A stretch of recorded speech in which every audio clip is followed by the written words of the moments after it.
Hello, what's up? Good morning everyone. So welcome again sa ating YouTube channel, Prof Les TV.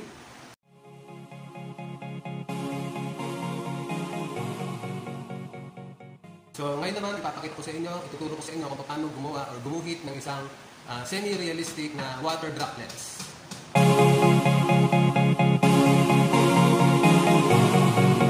Okay, so bago yan, shoutout muna sa ating kaibigan na si Cherry Vlogs.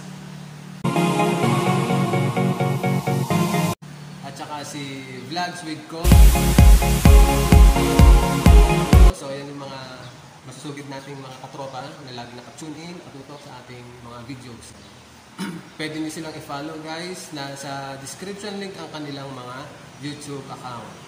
Siyempre sa lahat ng ating mga silent subscribers and silent viewers na ating mga kabaro, mga kaguro, kaibigan, mga estudyante na patuloy na sumusuporta sa ating ginagawang pagbibigay ng mga idea sa mga tao tungkol sa arts. So, let's do this! So, sa paggawa ng isang water droplets, kailangan natin ng material. So, ano yung mga kailangan natin na gamitin? So, pwede kayong gumamit ng colored paper. Ako gumamit ng brown colored paper. Gagamit din tayo ng pencil. Ang gagamitin kong pencil is 2H, 4B, no, graphite pencil. At gagamit din tayo ng white charcoal pencil para sa highlight. Ang ginagamit ko is Derwent charcoal, white charcoal pencil. And gagamit din tayo ng blending stamp. Okay, so yan ang mga materials na ating gagamitin. So, unang-unang gagawin, guguhit kayo or sketch tayo ng organic shape para sa ating droplets na gagawin. So, hindi naman siya perfectly circle kasi organic na siya. Indefinite ang kanyang shape. So, try muna natin yung tatlo. So, nag-sketch ako gamit ang 2H. And then, papakita natin na andito yung source of light. Dito nang gagaling. Kaya nandito halos ang lahat ng dito yung direct highlights. And then, sa kabilang part ng ating droplets, magkakaroon doon ng mga refracted lights. So, ipapakita natin yan using our white charcoal. So, testingin muna natin dito sa isa. So, mag-iwan ako dito ng space. Gamit ko ay 4B. Space for the highlight. No? And, syempre dito, meron siyang refracted. Kasi pagka, makikita natin sa real droplets, meron ditong highlights na makikita natin, parang lumulusot yung liwanag dito, pumupunta doon sa kabilang part ng, Okay, so meron na tayong space para sa highlight. Dito sa opposite side, sisimulan ko ang lagyan ng shadow. Cast shadow. So napag-aralan na natin yan. Manipis lang na cast shadow ang ating i-apply.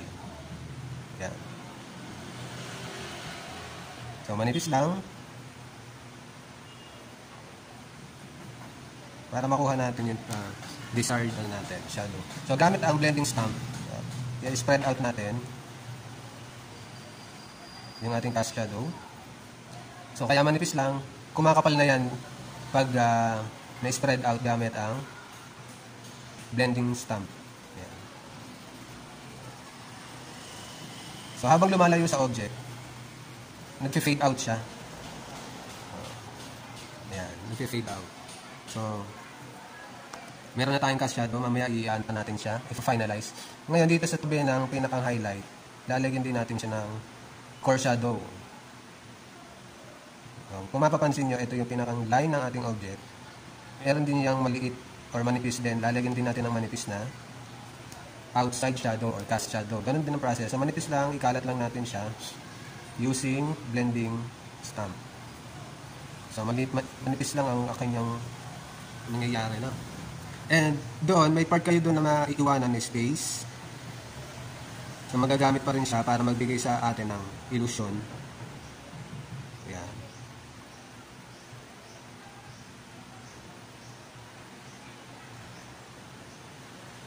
So, meron tayong core shadow. So, pwede na natin siyang i-blend out gamit ang blending tool. Ayan. Ang ginagawa na natin is yung shadow sa loob ng droplets. So, hinay-hinay lang sa pressure ng blending stamp. Kasi pag diniinan nyo, agad siya, dark agad siya. So, i-control nyo yung pressure nyo para hindi agad, para makuha nyo yung desired na gradation or value scale. Okay? So dito din, gamit na rin ang blending stamp. Ikalat na rin natin yung kanyang shadow. Ayan. So kung napapansin nyo, mayroong space na maliit na parang naghihiwalay. Ano? So to create nga na visual illusion. Ngayon, gamit naman ng ating white charcoal. So lagyan natin ng highlight.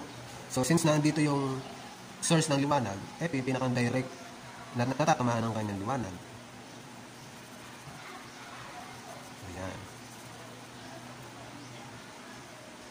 Tapos, pwede natin lagyan ng maliit na highlight din or manipis na highlight yung panabi para maghiwalay yung core shadow at cast shadow. Ayan. Ganun din dito sa kabila.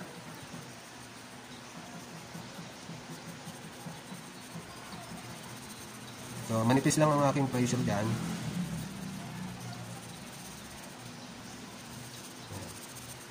So, dito naman, ang gagamitin ko ay finger para blend ko ang white charcoal. Doon lang sa pinakamalaking part ng droplets. Ayan. And dito sa highlights, ang gagawin natin dyan, yung roughness, iyan lang natin. I-blend lang natin para mawala yung mga edges. So, para maging smooth ang kanyang texture. So, magaan lang ang ating pag-blend out. Kasi nabubura yung white charcoal. And, yung pinakaliwanag dito, yung highlight, nagre-refract yan, parang nagbe-burst out doon. Kaya meron dito highlights din. Kasi ganun ang transparent kasi yung tubig. Ngayon, opposite side nito, dun sa ating cast shadow, pwede tayo maglagay din ng reflection. So, habang lumalayo, din, nag-fade out din yung kanyang highlights. So, ito, nasa labas siya ng object, kasama siya sa cast shadow. Yan. Yan. Tapos, pwede na natin siyang i-finalize. 4B ang gamit natin, na pencil.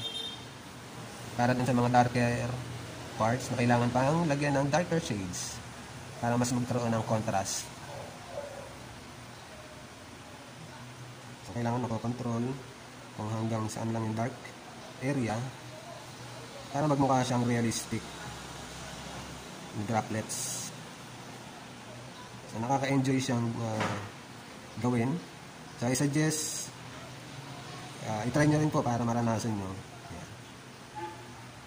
Tapos, using blending tool ulit, blending stamp. So, i-blend natin siya ulit. So, ganun pa rin ang process. Dahan-dahan lang.